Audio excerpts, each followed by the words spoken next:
automatically on the YouTube channel, and you could view it later on, again, if you are called to do so.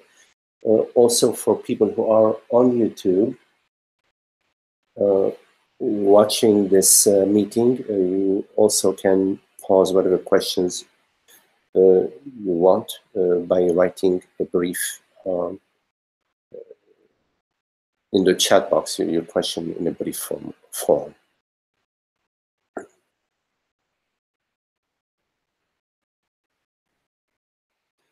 So maybe I would say a few words about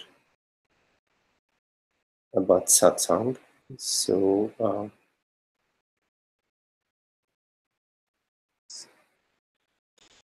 when we're speaking about satsang, we're speaking about a meeting of oneself. We're meeting the other, one could say, as oneself. And we're meeting oneself as the other. And it's not just meeting oneself as the other, but meeting oneself as everything and meeting everything as oneself.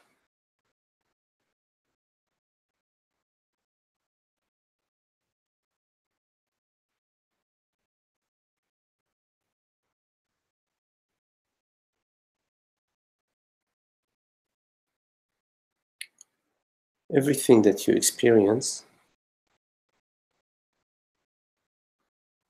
in the stillness, in the spaciousness.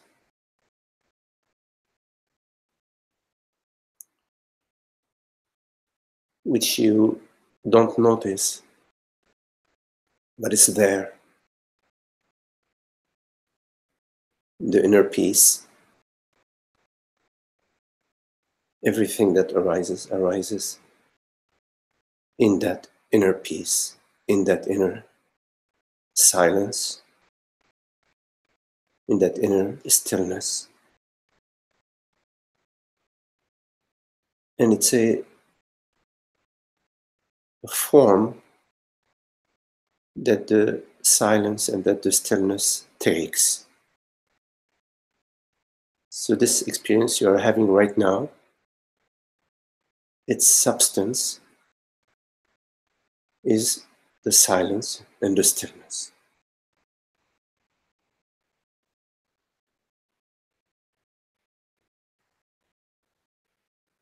Like words are written on a blank sheet of paper,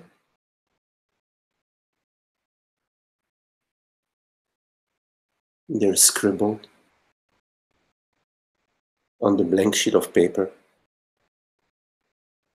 Similarly, everything that you experience is like a scribble on the spaciousness of awareness. Except that this scribble that you're experiencing is not separate from awareness itself.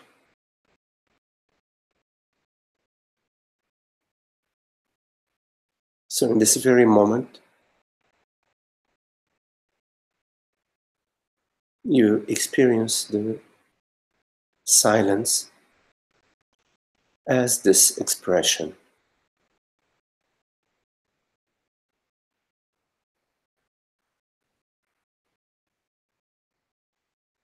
And because you are fascinated with the expression, meaning because you are fascinated with what is arising, that is what you choose. And that is what becomes your fascination.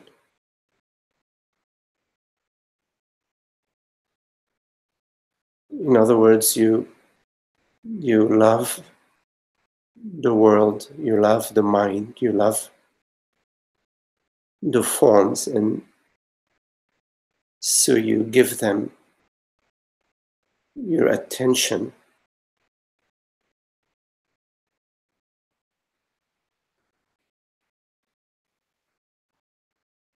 like a child that goes to the playground gives its attention to whatever games and toys are in the playground. Similarly, in your life, you choose to give your attention to your thoughts, to your perceptions, to your feelings.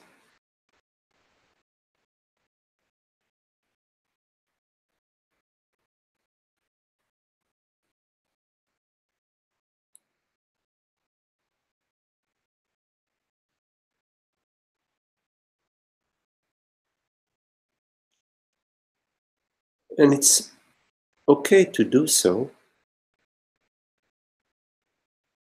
except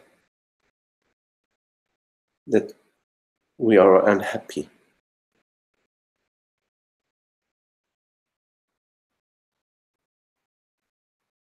So, in our life, we are trying to figure it out.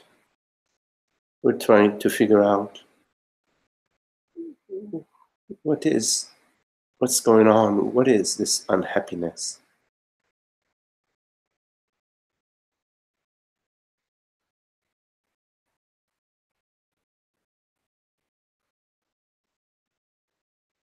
And what we share here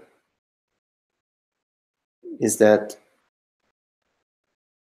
it is not possible to be happy as a separate self. When you separate yourself from the others, from the world, from whatever you separate yourself from, you experience the sense of separation and a certain sense of angst and unhappiness.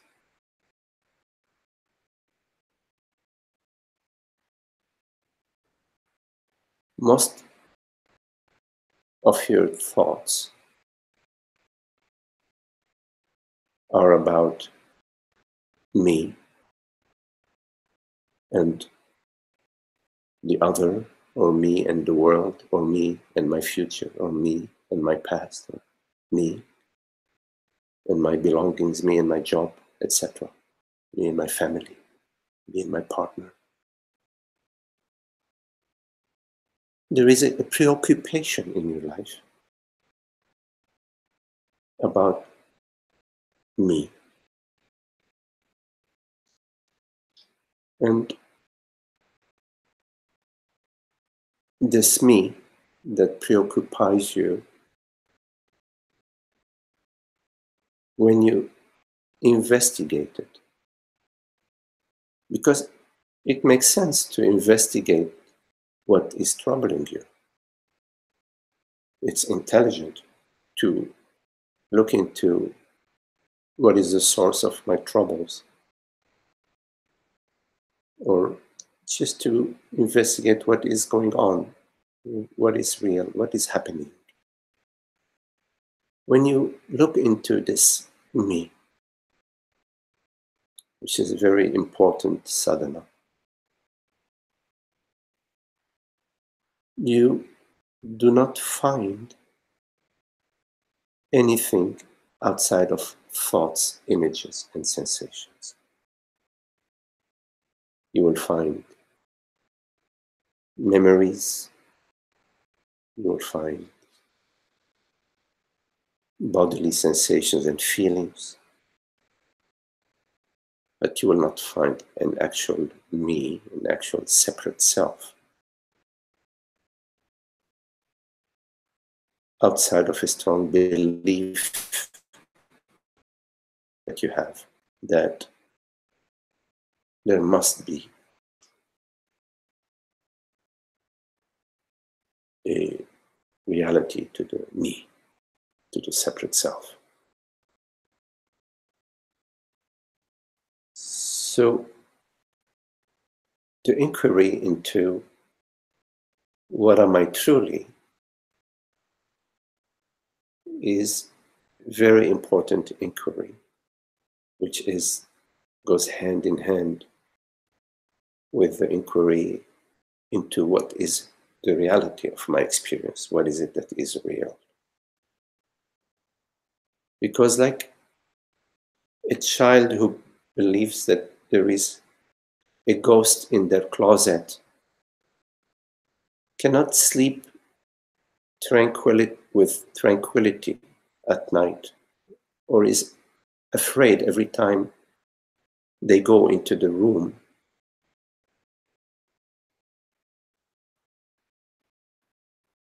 Similarly, we need to investigate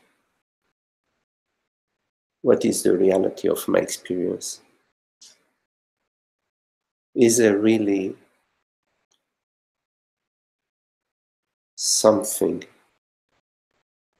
that is in danger, something that is threatened? I don't know about you, but when I look into what is it that is threatened or that may be threatened, I only find thoughts and feelings. It seems as if it is so intrinsically wired to our being that as soon as we look at what am I, we find thoughts and feelings and we start to tremble.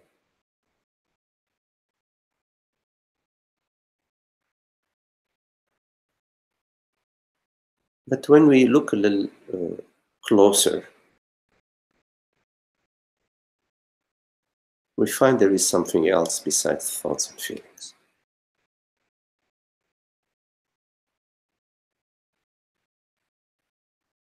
We find that there is stillness.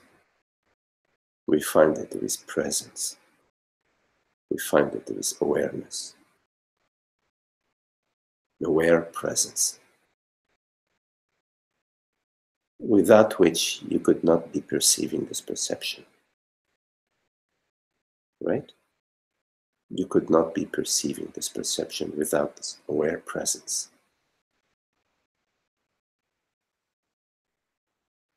And this aware presence has no gender, has no age, and no name. It is not male or female. Your preoccupations about the male or the female form is your preoccupation about thoughts and sensations. And when you look at thoughts and sensations, you find that they're constantly morphing, they're constantly changing. But in your experience, there is the changeless,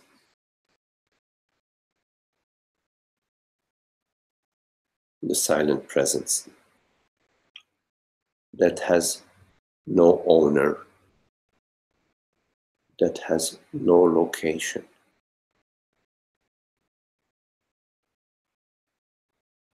That is not found via the mind like you find the oak tree in the yard.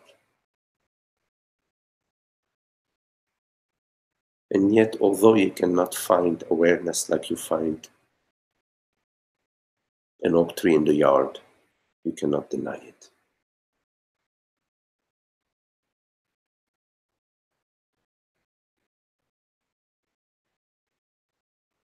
So in a way, one could say that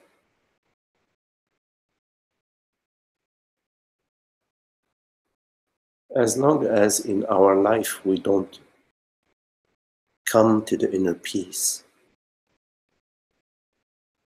the default mode is thinking and feeling. And we know how that goes, the roller coaster ride of thoughts and feelings. A happy thought and an unhappy thought, a sweet feeling and a bitter feeling. We know how that goes, day after day, moment by moment. We overlook.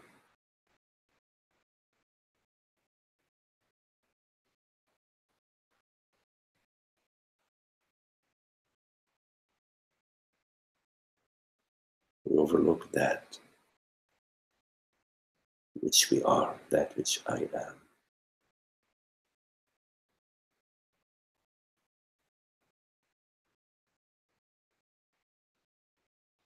That is the wholeness, the oneness, the intimacy, the formless self beyond words, beyond description, but without the revelation of which there cannot be any peace.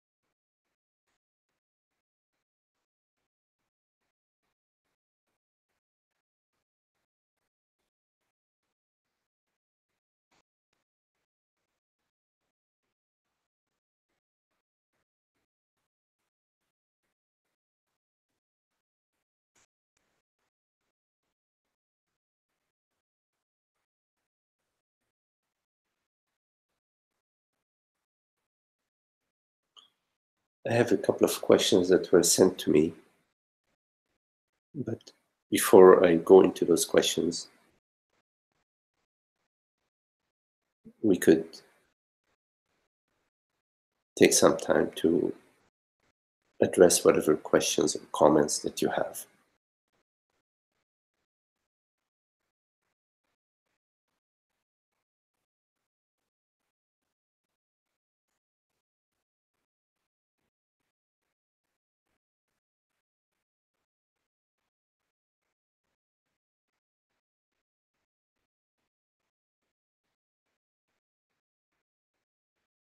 By the way, you could just speak your question or write it in the chat box.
So Isaac,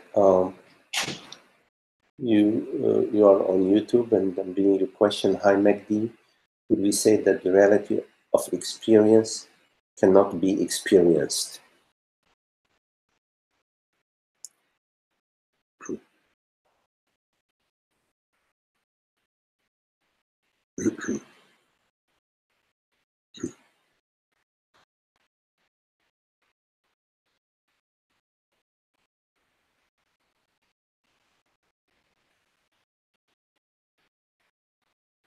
So, Isaac, when we are speaking about what is the reality of our experience, and You know, we all know that when we are talking about reality, we're not talking about something that changes. And we're not talking about something that is more real or less real with time or with space. And we also know that we're not talking about some idea or some concept of reality. And we also know that there is one reality.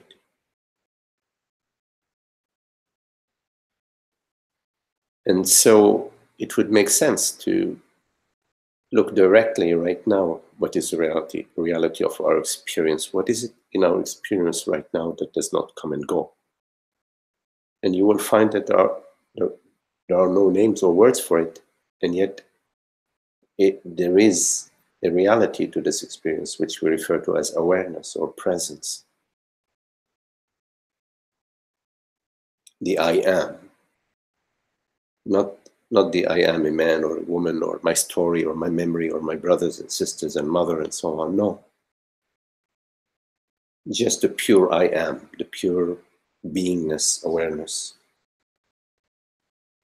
So yes, you could say that this cannot be experienced because we're talking about what I am. You can experience an object, you can experience a perception from a point of view of a subject and an object. This is how we usually refer to the term experience, in terms of there is a duality, there is a subject and an object. And so there is perceiving and a perceiver and a perceived. So we could say that reality or truth cannot be experienced, but it does not mean that it is something apart from ourselves, because if there is something apart from ourselves, then there is duality, there is me and reality.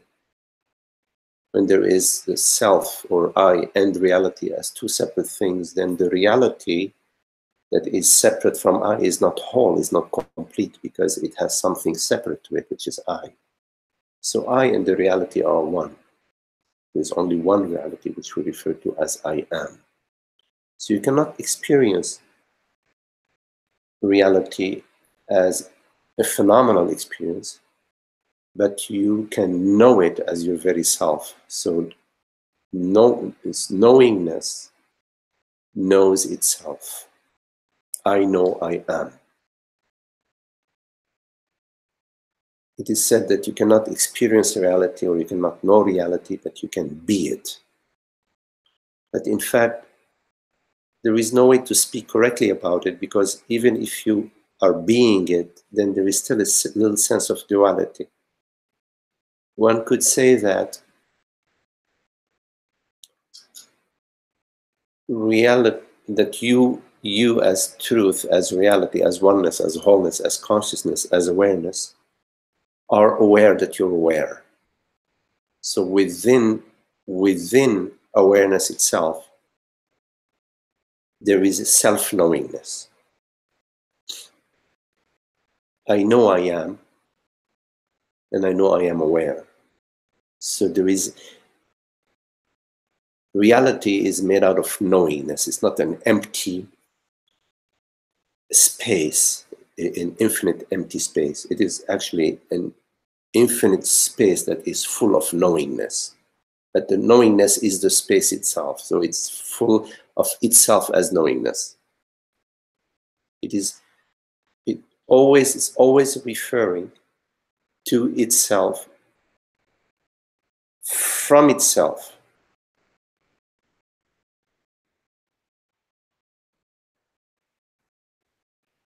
So you can know an object, you can perceive a tree, you can perceive a lake.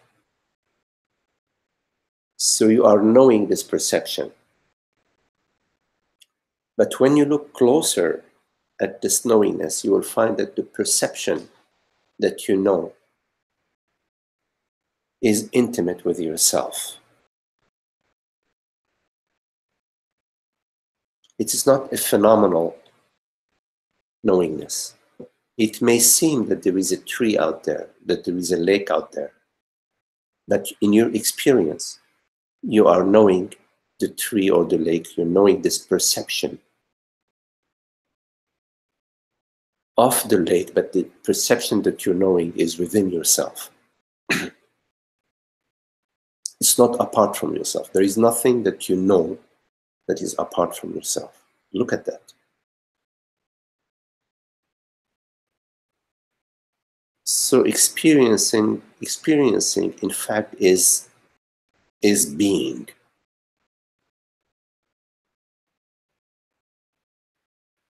You experience the lake as being the lake. You experience the oak tree as being the oak tree. You experience your perception as being that perception. Right now, you're experiencing this experience, this conversation, as being this conversation. It is intimate with yourself. Even the thought that says Megdi is out there and I'm in Costa Rica, that very thought, which is speaking about these two separate objects, you experience that thought intimately within yourself.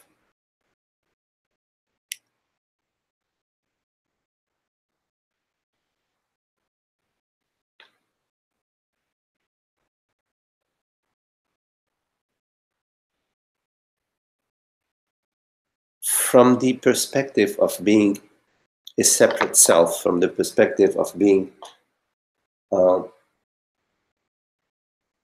a body mind, a man or a woman, or being somebody. From that perspective, there's already been a separation. I've already assumed and I've accepted the premise that I am a man or a woman.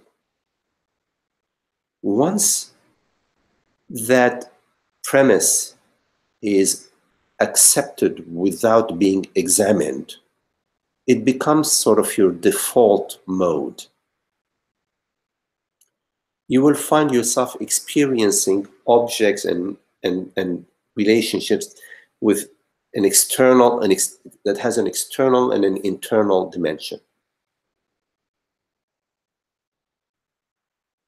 But as soon as you start to contemplate and to examine the validity and the veracity of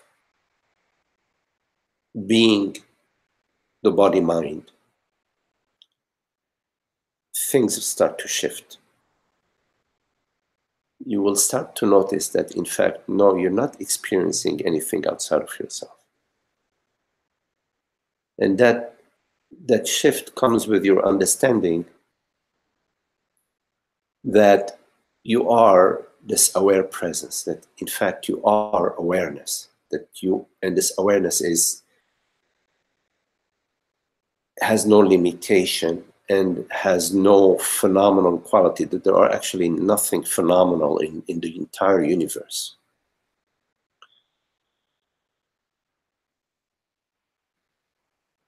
You never experience anything outside of yourself. Take a look at that.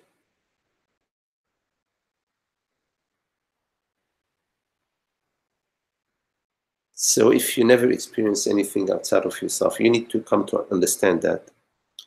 Then you're always experiencing yourself. And you only experience yourself as being yourself. You already are that. You already are the self. As soon as you separate yourself, you will start to experience something outside of yourself, and you will start to experience the emotions of fear, anxiety, worry, or concerns,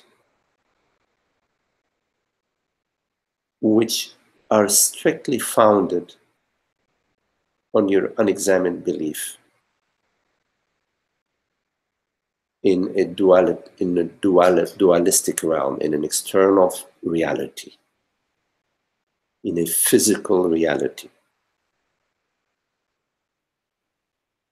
We believe in a physical reality. And so we live under that impression, the dream of mortality. The dream of mortality is connected with the belief in physicality, the belief in matter, the belief in form. We have somehow overlooked that it is the formless that is taking on the impression of form, but not the reality of form. There is only one reality. You can refer to it as the formless self, as presence, as beingness, as awareness. You don't need to refer to it as anything because it has no name.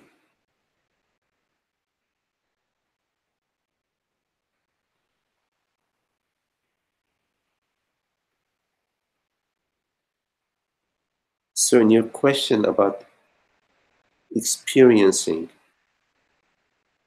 contemplate what is the experiencer.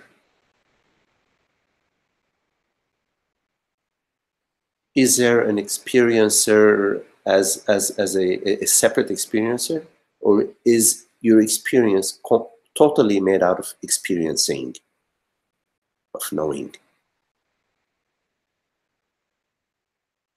Right now in your experience, is there a separate experiencer, or is it all your entire experience made out of experiencing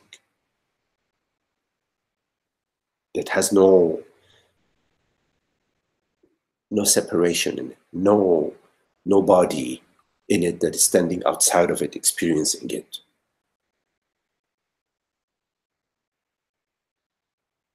So when you contemplate the experiencer, you will just come to the understanding that it's just experiencing, and that this experiencing, its substance is empty. It is just made out of itself, of awareness, of knowingness. It doesn't have a physical substance. Its substance is the I am, the I am.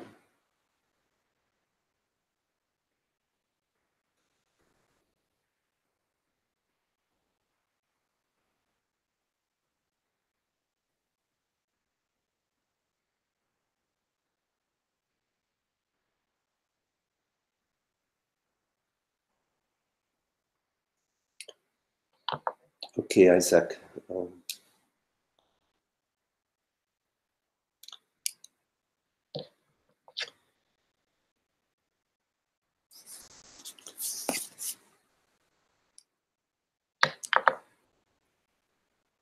Any question?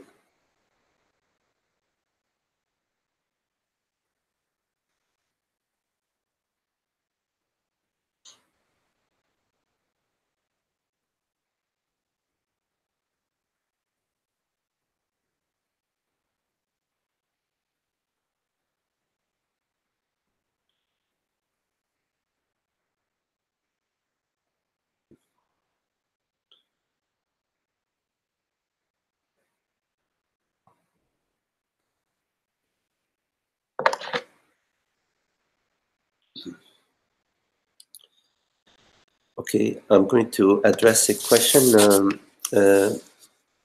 Well, two questions. First, Zoe. You write, hi dear Magdi, I have a parent-teacher conference this Thursday, so most likely I won't be able to listen until later. If you get a chance, can you speak about transmission? This concept doesn't make sense to me on the absolute level, as who would transmit anything to who, when the reality is all is one. Yet there seems to be a quickening or deepening of awareness sitting in retreat with you. I have read of others dropping easily into silence with a realized teacher. And recently I came across an announcement of a person offering Christ consciousness transmissions. Thank you. Okay, well, I don't know anything about Christ consciousness transmission.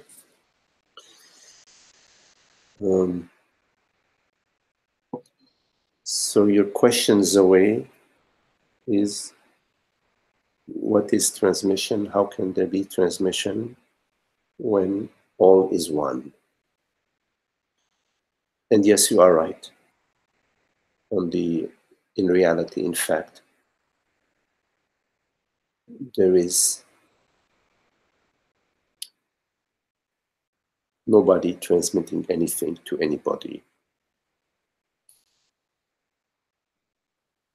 But yet, when you take two magnets, one next to the other, they just go, they attract each other, or they repulse each other, depending on the positive pole or positive negative pole. So you can ask, well, what's happening here? All is one. How come those two magnets are attracting each other?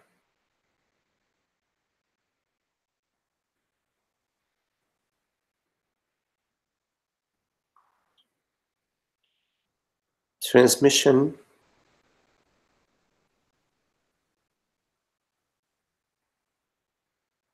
is not about somebody transmitting something to somebody else.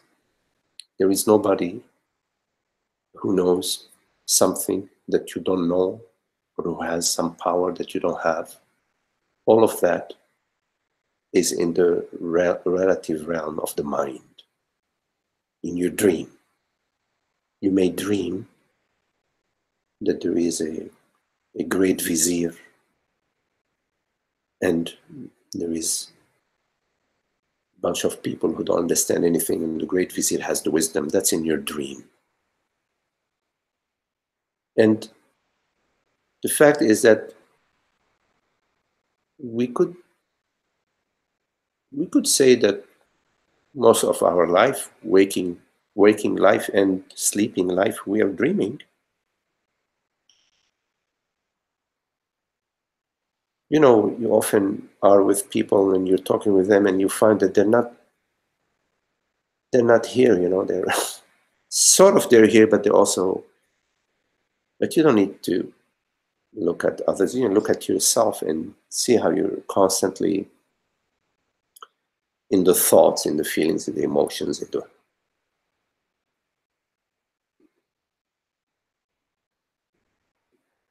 so we could say that it's a waking dream. We are dreaming, constantly regurgitating thoughts and stories and feelings and opinions and hopes and regrets. And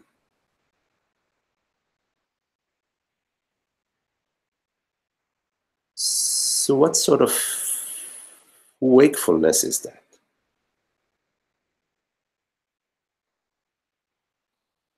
There is a wakefulness that has nothing to do with thoughts and feelings, memories.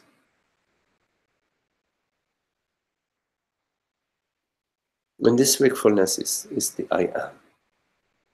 But it's not just hearing the words and saying, oh, okay, I got it. There is a wakefulness and it's the I am. No.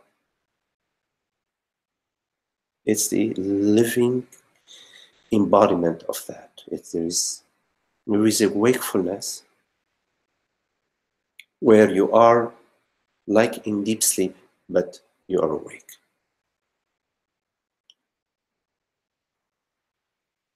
And like when you go out in the sun, you feel the warmth of the sun. When you come close to this wakefulness, you feel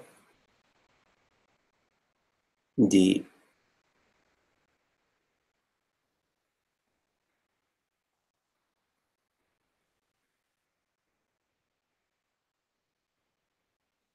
you are touched at the heart level when you come close to. There is a reverberation within your heart. There is a recognition, something that you cannot put in words.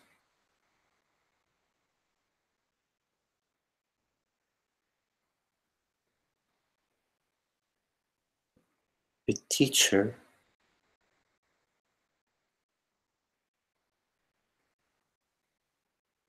is someone who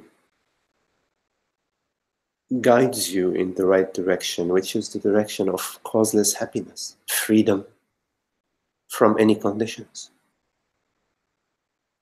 being happy across the board, irrespective of situations and conditions. And also, it's somebody like a tree. When you want to be in the shade, you can come and sit in the shade.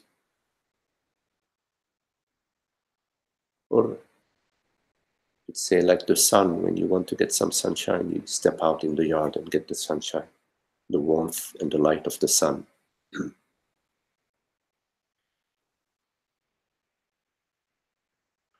Because when the mind has been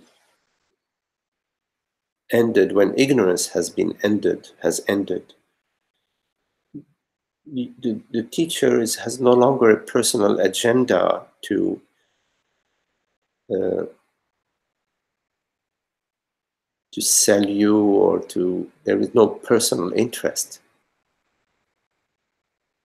But yet there is the love of truth and the love of sharing,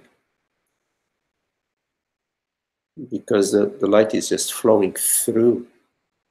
It's not coming from the teacher, it's flowing through the teacher. And you could say that's a sort of transmission in that whatever is flowing through the teacher flows through you too.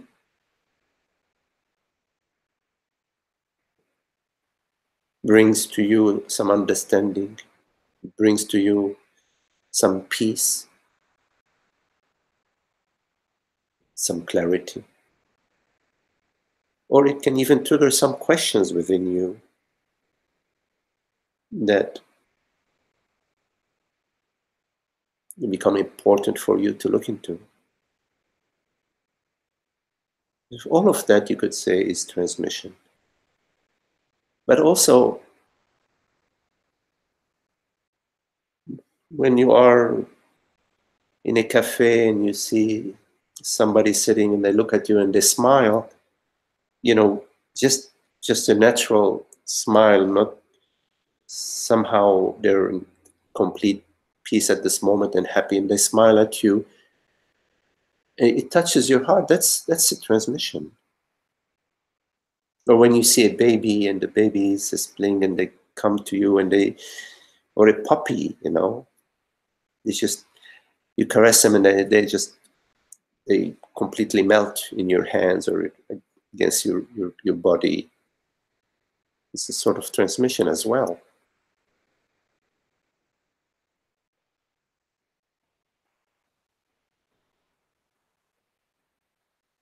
With a teacher, you merge with the teacher over time. You're dissolving all your conditions, all your imagined obstacles. They start to dissolve, and you find yourself, maybe knowingly or unknowingly, maybe at some point, I would say mostly it's unknowingly, that you are merged, dissolving in the teacher, the teaching, and at some point you knowingly recognize yourself as that presence, as the borderless aware presence, sort of becomes your direct experience in an uninterrupted way, or very little interruption in that. So it's not like a transmission like where, oh, I know and you don't, and let me come, I'm going to transmit to you blah, blah, blah, and enlighten you. Oh, no, it's not like that. Because there's nobody who knows anything. Nobody knows anything. And we don't need to know. There is something about not knowing which is really beautiful.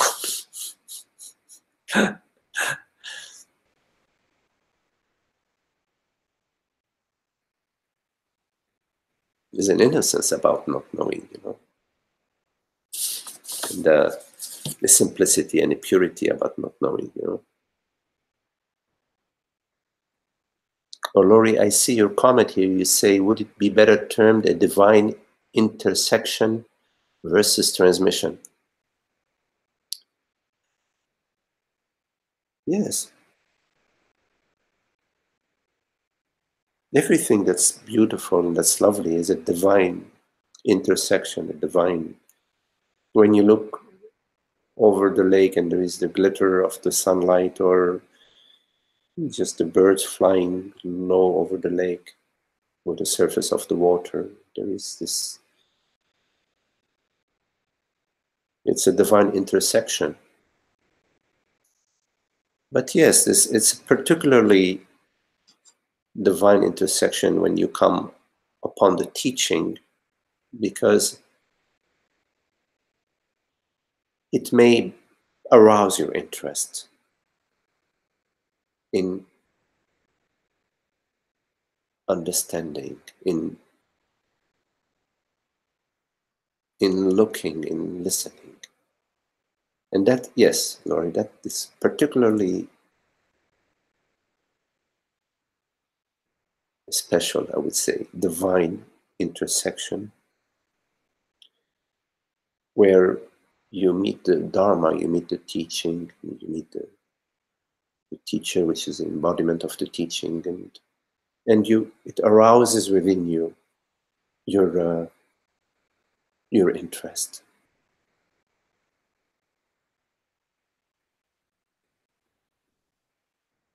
And once your interest is arisen, is triggered, then you need to really honor that. You need to pursue. You need to go further with it, which is to going further with the question about happiness. What is happiness that is not conditional upon a relationship or upon a certain situation. So it's an inquiry into causeless happiness. And there are some people who feel and believe there is no such thing. But when you come upon the Dharma, upon the teaching and upon the teacher, then you are hearing a different message. The message that you are hearing is that, yes, causeless happiness is our true nature. And it's essential to awaken to that, to realize that, to inquire into that. And that awakening to our true nature is a very crucial aspect of our life. The other crucial aspect is, of course, to live dharmically, to live according to the principles of wholeness and of oneness.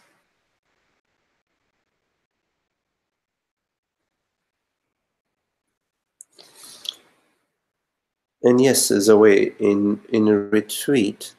In retreats, there is a quickening and a deepening. Because a retreat is a very special time where you make a commitment. You make sacrifices, you make changes in your schedule, in your life. You may have some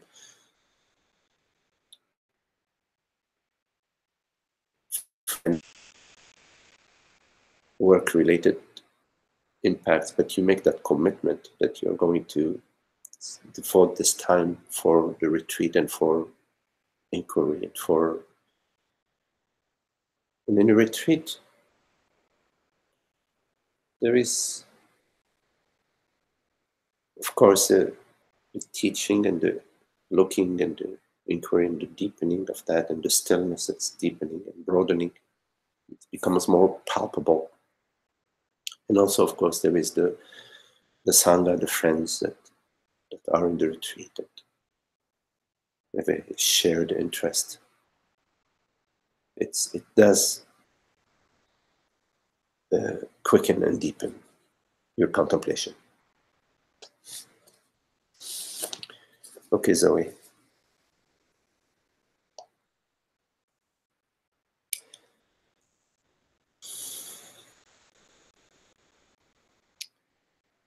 Any question here?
Okay, Anne, you sent me this question.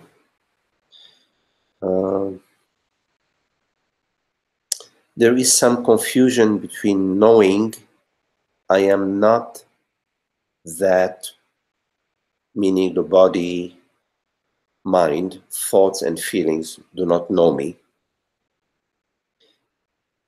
and the intimacy of being everything. So there is some confusion between knowing I am not that and the intimacy of being everything. It is becoming obvious I am not the body-mind, only emptiness and transparency, but it's not yet fully recognized or experienced that I am everything. It's only understood intellectually by seeing that thought labels separates reality conceptually. So there is still separation, although the emptiness seems easy, obvious, and natural.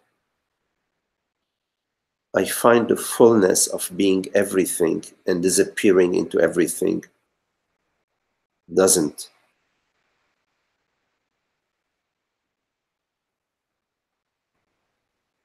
I guess I mean to say I don't find the fullness of being everything and disappearing into everything. It's okay, I got it. Do you say anything about this?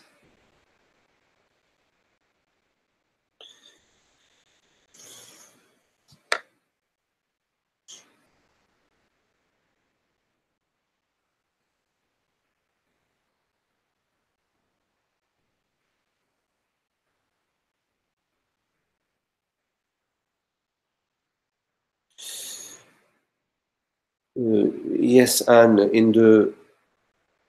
along the path in our inquiry, in our contemplation, we go from I am this person, I am the body mind, I am this man, I am this woman, to no, I am not that. I am not anything that I perceive. I am not anything that I experience. I am not the thoughts that arise to me. I am not the bodily sensations that arise to me. I am the awareness, I am consciousness.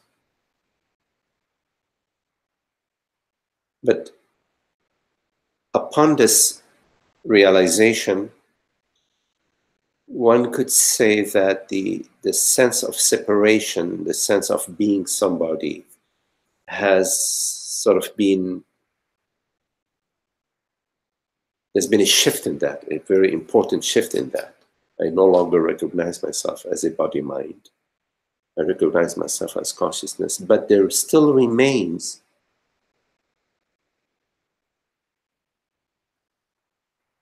the feeling of separation. There is still the sense of being somebody. It's latent in the space. There hasn't been, it's not the finality of the journey. And as you say, there is the further shift from I am consciousness, I am not the body mind, to I am everything and everyone. And that I am is the wholeness, includes everything and everyone. It is merging of the perceptual realm, the experiential realm, into the I. And that's, it's sort of a merging or a melting that cannot be undone.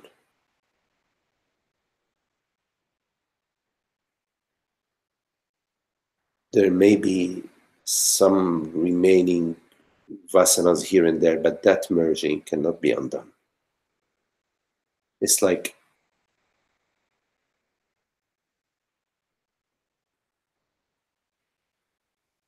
melting taking the iceberg and down into the South Seas, and it melts. It can no longer return to being an iceberg, just as a metaphor.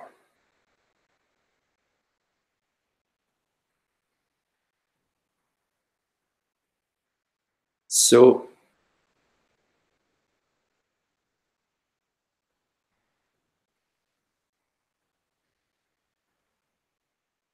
now that you are clear, and also it is your experience that you are consciousness, that you are not the body-mind, that thoughts do not know you, that the thoughts that say you are this and you are that, they don't know anything about you. They say you are the body, they say you are the image, they say you are this person. Now that that is no longer what you abide by and what you live by, and that you know that there is that transparency and that you are this transparency, contemplate whether there is anything that is apart from this transparency. Contemplate whether it's possible to pull anything out of yourself, to separate anything out of yourself. Take anything, take any thought. Can you separate that thought from yourself? Can you separate it? Can you just try to pull it out? Is that possible? Similarly, go to any perception, the perception of this perception right now, anything, any object, the couch, the lamp, a box of tissues. Look at whether you can separate anything out of yourself. Can you get anything out of yourself? Can you pull it out? Can you make it disappear somewhere else? Is there anywhere else it can be? It can go.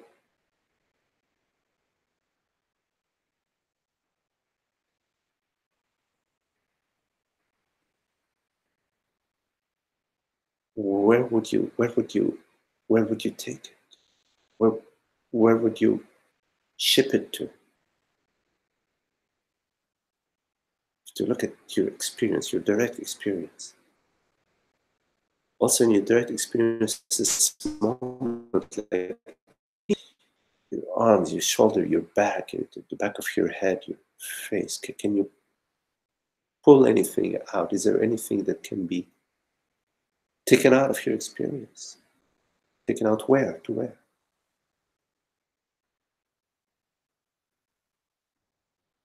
Contemplate this intimacy. Look into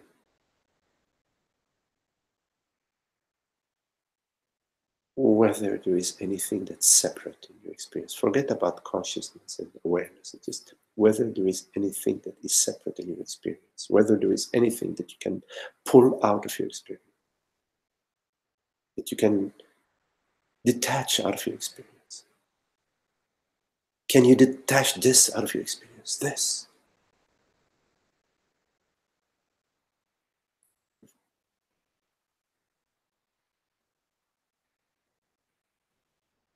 Is it at all possible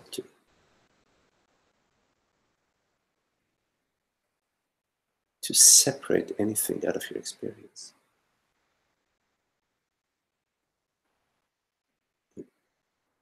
Look at that, look into that, go in that direction.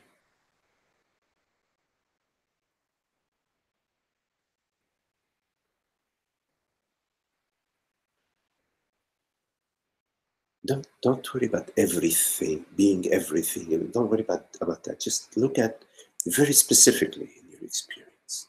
Be specific.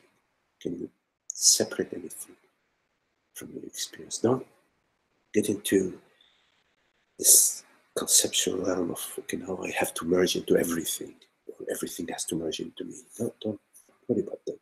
This is just thinking. Go directly to your experience and find if there is, in fact, anything that you can separate.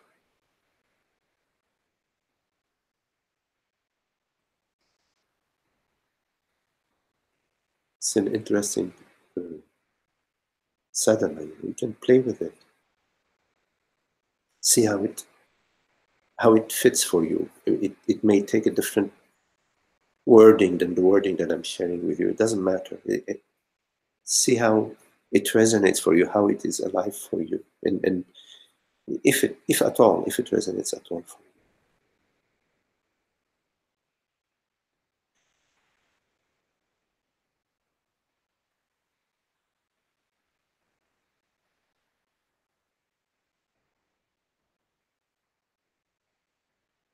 Okay, Anne.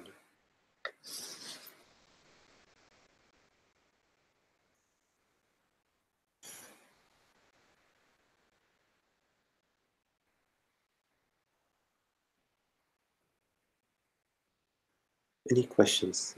Anyone?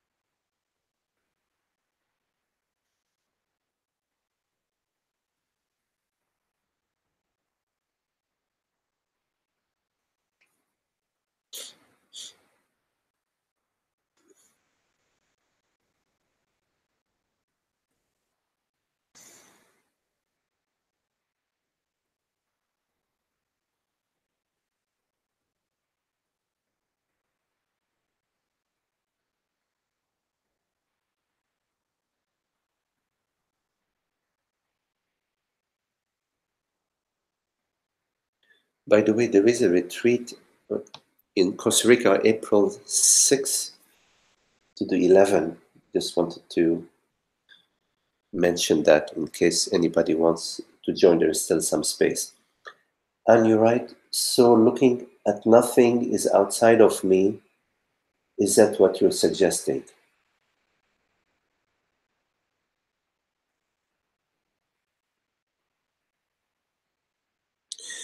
Not just that there is nothing outside of you. I'm suggesting you apply yourself to try to separate anything out of yourself, Anne. Yes, there is nothing outside of you, but the exercise I was suggesting was for you to try to separate anything outside of you, not to conceptualize, or there's nothing outside of me. You could also turn your attention that there's nothing outside of you, but I'm specifically talking about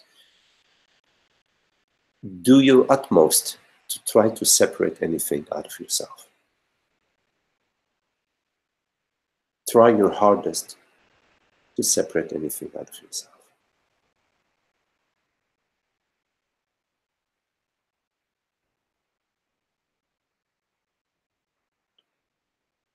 Okay?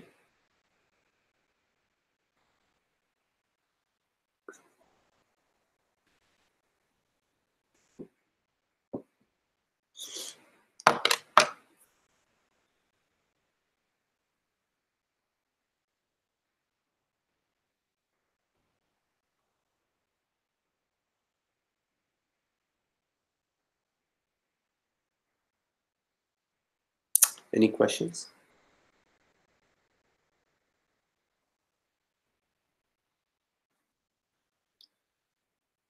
Okay, well, thank you all for your lovely company and for being together this way. Okay. I think we're meeting again on Sunday. Yeah? So, namaste, everyone. Thank you. For your company. Thank you. You're welcome. Love you all.